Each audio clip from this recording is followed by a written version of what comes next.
À présent, on peut utiliser aussi Gantt pour le suivi du projet, euh, de l'avancement du projet. Donc pour ça, vous avez deux possibilités. La première, c'est que quand vous passez votre curseur sur chaque élément, comme ceci, et lorsque vous amenez votre curseur très précisément au départ d'une des tâches, vous voyez que mon curseur se transforme en un pourcentage avec une flèche noire sur la droite.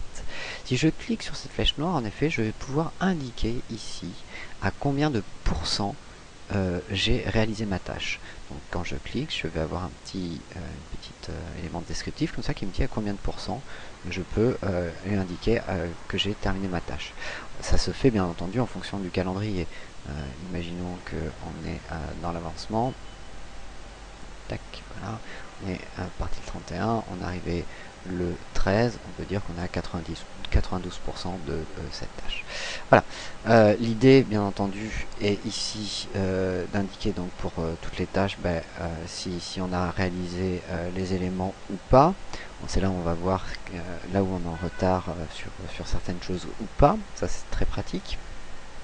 Ces choses-là, on peut les paramétrer aussi dans propriété de tâche. Et ici, vous avez l'avancement, la fenêtre avancement qui permet d'indiquer donc à combien vous êtes au niveau de l'avancement de votre tâche. Voilà, il n'y a pas grand chose d'autre spécifique à dire sur cet élément d'avancement de projet.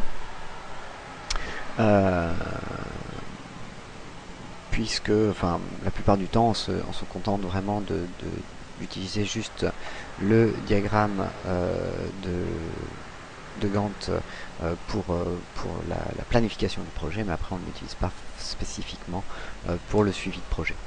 Voilà, je vais faire une dernière grosse vidéo pour la personnalisation du diagramme de Gantt et son impression.